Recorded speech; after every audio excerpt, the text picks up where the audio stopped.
Hi, everybody. I'm Hannah Baldwin. I'm Chief Marketing Officer at the International Bunch. And hi everyone, I'm Claire Webber and I head up the content and engagement marketing team at IOP Publishing. And we're here today to talk to you about an introduction to journals marketing. So, we're going to run this in a series of questions, and I'm going to ask Claire the first question, which is what's the single biggest mistake new journals marketers make when trying to promote a journal's readership?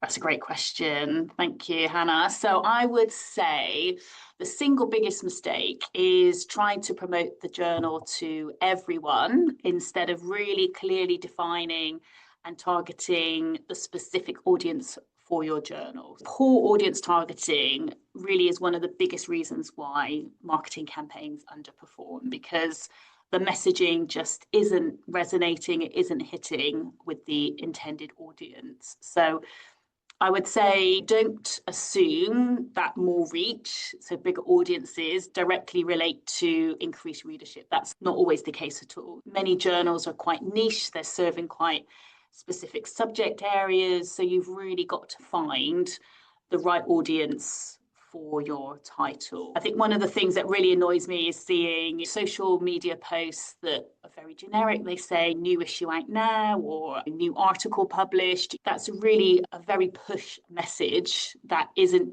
tailored to addressing the exact audience for that article or perhaps for that issue.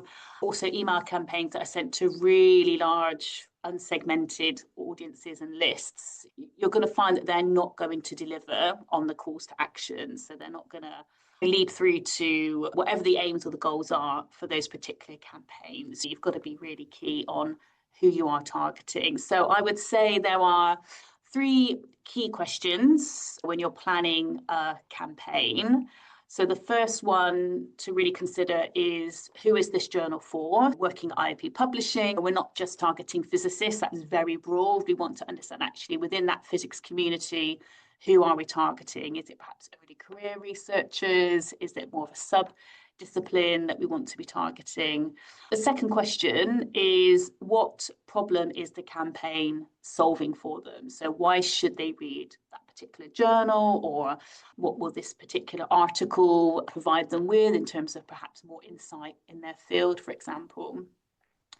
And the third question is where do your audience discover and engage with campaigns and content? We can get into the habit of just relying on particular channels, whereas actually for some audiences, they might be using very subject specific platforms or they might be following specific accounts. And you need to understand what it is that's being used by your communities and how you can then access those routes as well. So yeah, the key one for me, understanding your audience. If you have got time and you've got colleagues who can support you with this, building and creating research personas is really important as well. That just gives you that opportunity to really drill in and think about your key customers. So if, for instance, you do want to target early career researchers, pulling a few colleagues together to talk about those kind of key customer groups. What are their needs? What are their wants? What are their challenges? And that just helps to bring to life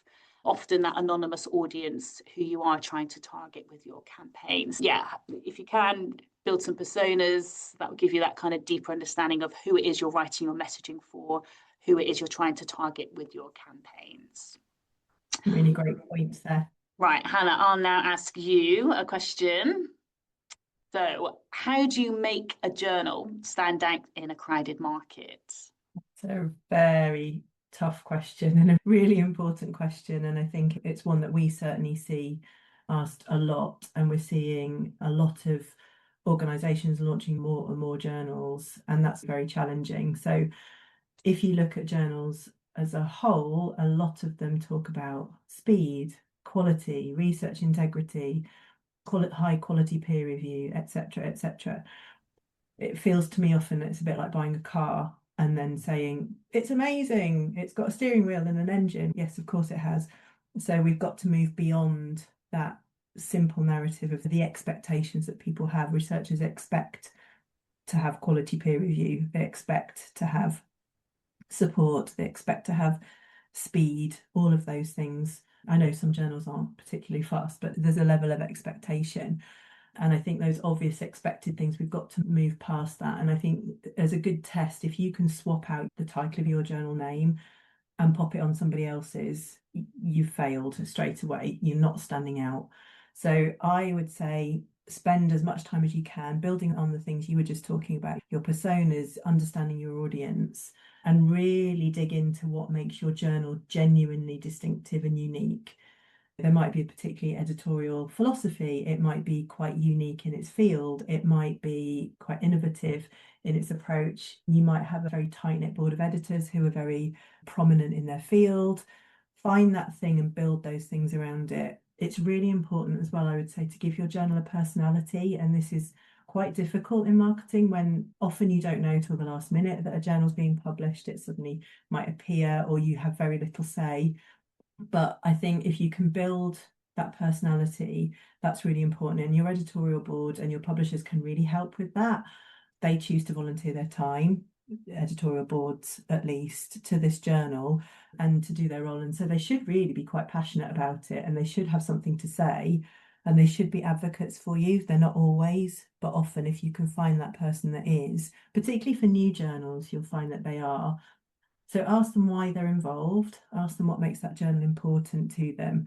An approach I've had some success with, although people look at you like you're crazy to start with, is to ask them questions. If your journal had a superpower, what would it be? If your journal had a theme tune, what would it be? If it was an animal, what would it be? And that will get them talking as well, and a bit more enthusiasm. And it will give you some indication of the personality, which you can then turn into more compelling copy and narrative. And I think there's also a big element of social proof that you can use to do some of the heavy lifting for you. So you might have some landmark papers, you might have a high profile author, a Nobel Prize winner, for example, or a statistic worth shouting about because there's been some social impact on the article that you've published. And as you've already said, you think about your audience. Who are they? Where are they? What do they need? What are they going to benefit from your journal? Highlight those strengths in all of your communications. Make sure that you're boosting your discoverability, thinking about SEO, GEO, all of those elements for both your website and your articles so that they're discoverable. And also maintain that active, engaging presence on social media is really important, but it has to be active and it has to be engaging. It can't just be broadcast, as you said. And don't forget to nurture your authors and your reader communities as well. They are the same people, but they're doing different things at different times. But you can use events, you can use webinars, you can use online groups, you can use partnerships. So you're building credibility and reaching those new audiences. And I think a good quick exercise that you can do is just to write one sentence on why a researcher in that particular field should choose your journal over its nearest competitor. And if you can't do that, then you need to do some of that digging and some of that work. But it's hard. So how would you say you understand your journal's objectives and plan activity accordingly? Yeah, this is a really fundamental question in journals marketing. We really need to ensure that everything we do is aligned to really clearly defined journal objectives. So I would say start by clarifying what those core objectives are for your titles. Before you even start planning a campaign, you really need to be clear of overall, what is this journal trying to achieve? Some examples of that might be, is it to grow readership and visibility? Is it to increase submissions? It could particularly be submissions from a specific area, or you want to really target quality submissions. Or is it around improving your journal's reputation and impact, helping to encourage citations, building up a brand of prestige, or perhaps community journal type branding as well? Or is it to strengthen the community engagement? So building your authors, reviewers, and editorial audience as well. For some journals, it depends on where they are in their life cycle in terms of what you're going to do around the campaigns to support those objectives. So if you've got a new journal, your campaigns might be to support objectives around raising awareness, bringing in submissions.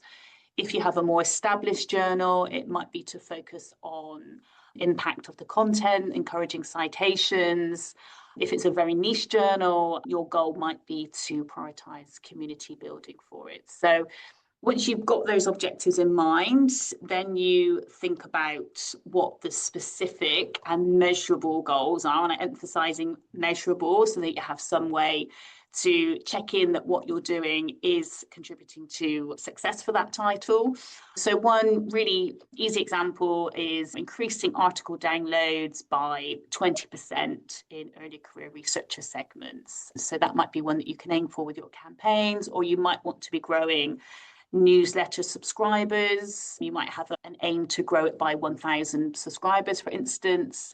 So get some goals that are metric driven, ones that you can monitor as you carry out your marketing activities. Having those clear goals as part of the foundation, that is then going to allow you to prioritize the activity that you want to be carrying out to support them. What you might do then is choose the right activities based on the objective. It's not just a case of what marketing should we do, but it's going to be what activity is going to best deliver that objective for this audience. So then once you've got your objective, you pick the right activities to support that objective. So rather than thinking about what marketing should we do, you've got to think about what activity is really going to best deliver the objective. So it might be, if your focus is on readership, you might choose to do some social media campaigns where you can highlight the journal, highlight particular articles, give visibility to authors and their work. So you can select channels, platforms that would be most appropriate, and then the messaging that would then accompany that activity as well. What are the calls to action? How you can reach the audiences through those channels, what it is you want them to do, all this kind of features into deciding which activities and which channels to use. So ensuring that every campaign has a purpose, it's targeted, it's measurable, that is really going to set you up for supporting objectives, picking the right activities, and then hopefully achieving the outcomes and the goals that you've put into place. Nice. So Hannah, with tight budgets, how do you decide where to focus your paid promotion efforts? Yes, interesting question. And I think for marketers, budget is a perennial problem. We're often the first budget to be cut because we're an easy target and we're often seen as just a service department rather than an enabling function. So I would say follow your audience. That could be your readers or your researchers. And as you talked about, don't follow the platform. And before you spend anything, ask about where do the people you're trying to reach actually hang out? Where are they? There's no point targeting LinkedIn if they're on Instagram, for example. For many academic communities, it's still email and society newsletters that has a big impact, and not necessarily ads on Meta, which will take a lot of your time and budget. And it might be different in different countries as well. It might be different for different subjects. Humanities is probably quite different to the hard sciences, and also different career stages. Early career researchers will be using different platforms for different reasons than very established researchers, for example. In our industry, we tend to find that targeted email to the right list and well segmented with a clear call to action almost always beats broad display advertising. If you can get in front of conference attendees, even if it might be a sponsored speaking slot in a society's post-event email, for example, that might be really good ROI as well, and potentially better than paid social because you know that it's the right audience. When you do go paid, keep the goal really narrow, because otherwise your tight budget is going to just suddenly explode. As you said in the previous question, what is your objective? Are you trying to drive submissions? Are you trying to raise awareness? There needs to be a different message for all of those things, a different audience, different success metrics, as you've talked about. And if you try and do everything at once with a small budget, it usually means you don't do anything in the end. Start small. Particularly if you've never done paid advertising before, make sure that you understand the algorithms, make sure that you understand how to set your ads up, because it will default to take all of your budget very quickly. And some of the things are quite hidden, so make sure that you get some advice on setting up paid ads if you've never done it before. Test your campaigns on platforms like LinkedIn, maybe even ResearchGate, because they offer more precise targeting for researchers. Track your key metrics, clicks, submissions, cost per acquisition, and really focus in and double down on what's working. If it isn't working, stop it immediately. You don't have to keep things running. Even if you said, I'll run this advert for a month, if you find after a week it's just not working, then stop. But also make sure that you combine your paid efforts with all of your organic activity, like sharing those high impact articles or calls for papers, because that way you're maximizing your reach, but you're not overspending. And as you've said in the previous answer, make sure that you know what success looks like. Write down what you're hoping to achieve before you run that campaign. If you can't measure it, reconsider whether the spend is worth it.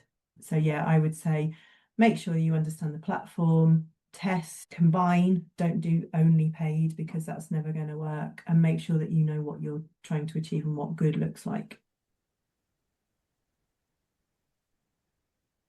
So how do you leverage your editorial board and author community as a marketing asset?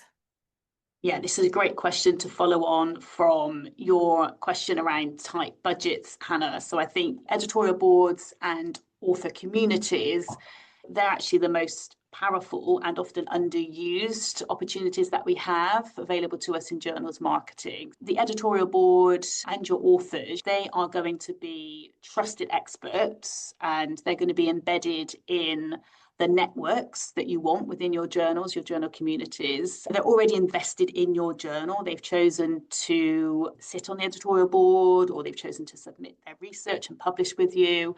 So being able to really harness those two communities, those two roles, that's going to allow you to move your marketing from kind of broadcasting, pushed marketing, to being much more community driven and community focused, and really embed your journal within the community that is there to serve. In scholarly publishing, trust and credibility is such an important aspect now. It's really key. The challenges around research integrity, making sure that you can build that trust and credibility with your journal brand is really vital. When researchers don't decide where to read, what to cite or where to submit based on what we're doing in marketing alone, they are influenced by many other factors. They're influenced by recommendations from their peers, visibility of your journal brands within their own academic networks, the reputation of your title, the quality. And editorial board members, what we want them to do in their roles is to promote the journal within their networks. We want them to encourage submissions and engagement. We really want them to act as ambassadors in their fields. They can have such a huge influence on researchers and researchers' decisions on where to publish. Other things you could ask your editorial board to do, we could book a slot for them at a conference where they can give a little talk about the journal or introduce the journal as part of talks that they're already giving at academic events. If they have a really good social following, we can make sure that they're given social media content that they can post that on their own networks as well. Researchers tend to trust editors. Having an editor share something on social media, that carries far more weight and influence than something we would necessarily do as a marketing post from the journal itself or from the publisher. So to leverage editorial board members, I think it's really important to set very clear expectations for them so that it makes their job easier in terms of what you want them to do. If you want them to be promoting the journal at conferences, if you want them to be recommending it or sharing calls for papers that you're working on for marketing campaigns, providing them with an editorial board toolkit is really important. Within that toolkit, you could have ready-made content that's talking about the journal. You could have the key messaging that you need to be putting out about the journal. You can supply it to them as PowerPoint templates, perhaps, for presentations, or email signatures for them to use. So that's talking about editorial board members. Now moving on to your author community. This is a really scalable marketing channel if you can really leverage this. Author self-promotion, so them promoting their own published work is a really effective way to build awareness and reach. And in a similar way to editorial board members, you could provide authors with shareable links to their articles, assets where they can promote their articles that they can use then on social media, share across any networks that they're part of as well. You can help them perhaps with writing plain language summaries, so giving them instructions on how to do that, just to help with the additional outreach and science communication around their work. And in a similar way, again, to editors, personal posts from authors about their work, that's really going to amplify the reach and impact of their paper. They will often have their own networks, they'll have peers who are directly interested in the subject area of that paper. So you've got almost a ready-made readership if you can encourage the authors to reach out to those networks.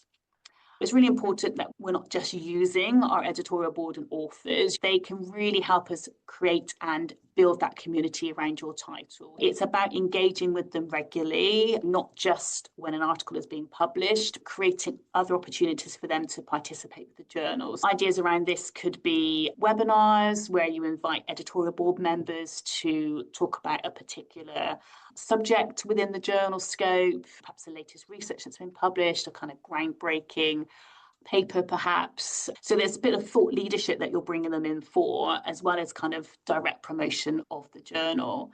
There might be special issues that they're running that you can promote. Being able to make sure that you're recognising the contributions of editorial board members is really important. So not just using them as a mechanism to promote particular journals or papers.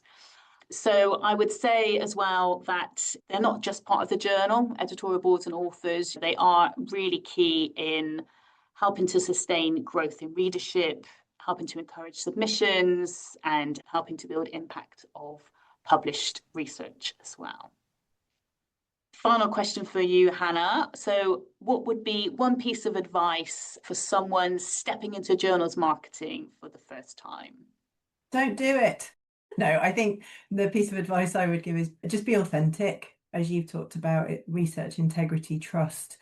That comes through on a personal level as well. And I think journals marketing is very unusual because your audience, the researchers, are also your product because they produce the content.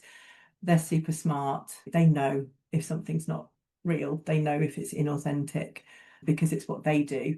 And from a marketing perspective, yes, we can make things sound exciting and engaging, but we can't make things up. People don't have the patience for that. It won't land, it won't resonate. They also don't have the patience for very generic things. Submit your work here today. Okay, that's great, but why? And all of the things that we've talked about during this session.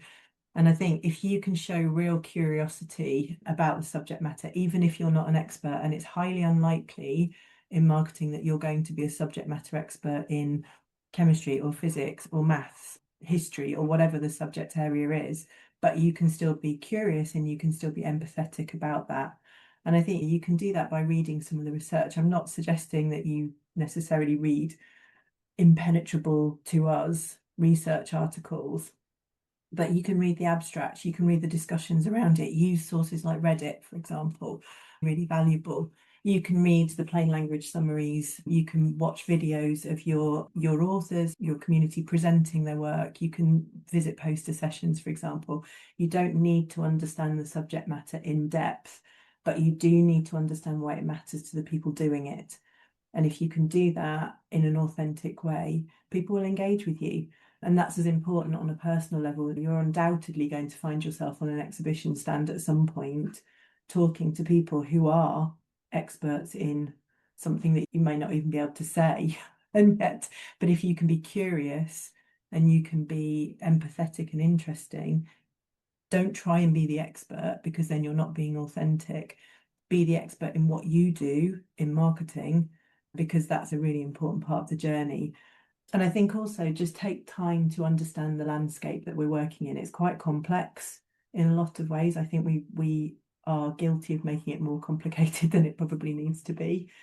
But understand the needs of all of those stakeholders that we've talked about today. So your authors, your editors, the funders, librarians, societies, before you launch any marketing initiatives, just take time to understand what's happening and what's motivating people and what's getting in people's way and what's keeping them up at night, and help them through those challenges rather than add to their workload. So I think it's about building trust, setting realistic goals. They can be stretch goals, but realistic, and creating campaigns that resonate, and invest in learning and ask lots of questions and just connect with as many people as you can within your organisation, but also across the industry as early as possible. And I think that's us done. So please do feel free to reach out to us if you've got any questions, if you'd like to connect, if you want any advice or support. Thank you very much for listening. Thanks, everyone.